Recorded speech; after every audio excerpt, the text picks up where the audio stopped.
Okay, this pickup bundle actually doesn't look that bad. I really like the orange Venom. Hey, it's Enigma, and today we're playing some Marvel Rivals, and I want to talk to you about a little something that happened within the Marvel Rivals community. Long story short, this little incident ended up happening with another live streamer, another content creator in the Marvel Rivals community named Necros. And for those who are curious, I decided to spend a little bit of extra time learning a few different duelists. In this case, I'm practicing a bit more with Human Torch. Long story short, so the incident that I want to talk about is the debate on whether or not there are, support players are, they're not great. And I'm gonna give out my honest opinion when it comes to support players.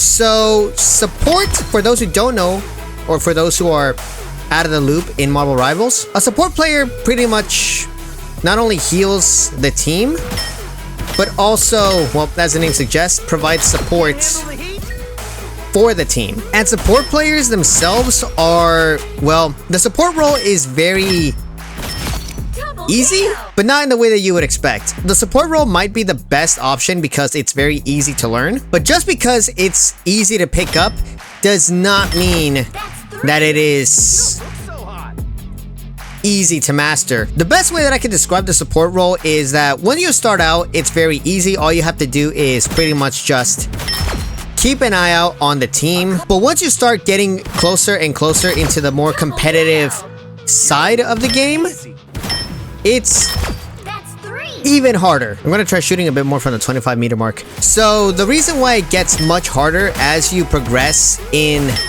the game is because at that point, you're not just paying attention to your teammates, you're also paying attention to the enemy as well as potentially the environment.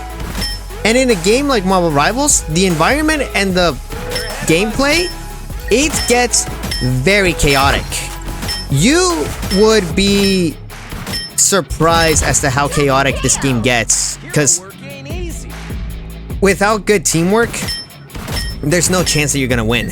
I ended up putting a bit of a post out saying that if your support player or your support character ends up dying on your team, then it isn't the fault of the support player. It is the fault of the Vanguard and duelists. And the thing about that is that when you're playing a team composition, you really don't have any excuse. Everybody is putting in the effort for their role, and if you just decide to start doing your own thing instead of working as a team, then you're the reason that the loss even happens. Given it also isn't entirely the fault of the player, the systems that ended up getting implemented into the game itself, specifically with the Lord rank, have also contributed to this factor. And with the Lord system, I get why it was implemented, but at the same time, it was a very bad decision, at least in my opinion. And here's another thing about Necros. I know he isn't entirely at fault, but there is one thing that he said that kind of rubs me the wrong way. During the live stream in which he called out support players, he ended up mentioning something about how the supports being super overpowered was the reason that Overwatch ended up getting, the game died, essentially. And here's the thing. That's not 100% true. It's not the fault of the supports, it's the fault of the dev team at the time. I'm gonna correct something that he said, in which this is what happens, in which devs ended up listening to Reddit, people on Reddit. It's not that the people over at Blizzard ended up listening to Redditors, it's the fact that they had the wrong people listening to Redditors. Because realistically speaking, the game ended up feeling very out of balance, out of place, and it was very, very bad. Not because of the players, but because of the management of the game. And thankfully, things are starting to get a lot better with Marvel Rivals, because not only are they actually taking the time and listening to the feedback, but they're also fixing a lot of the issues. For starters, the support roster is starting to get a bit more of an upgrade, so a lot of support players are gonna get a bit of an easier time, and a lot of the more broken duelists and tanks are already starting to get patched up, so the game is looking to be balanced out in a good direction. But in the end, there's still a lot more that this game can improve on, especially with the Lord rank. Now, I don't play ranked modes anymore, only because, I kind of decided to step away from grinding out for a rank, but hopefully that can get fixed up. That way, at the very least, the grinding of the game is a bit more enjoyable. And another thing, if you're gonna be making any bold accusations or any bold statements about games in general, you better be ready to back them up. And NEFFEX ended up doing something that I wasn't expecting him to do, but I've got a lot of respect for. So he ended up getting called out and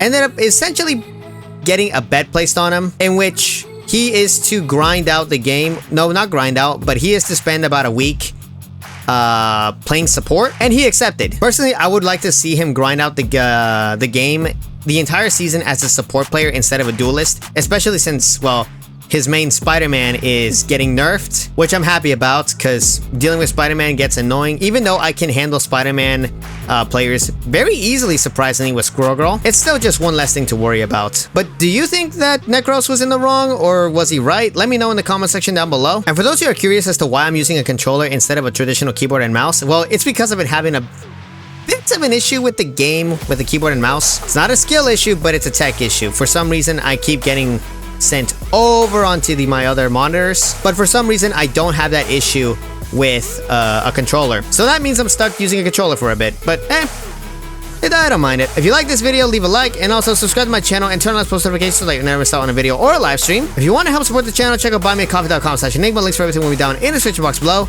And as always, this is San Diego Shooting Star signing out. Man, I really suck at tracking.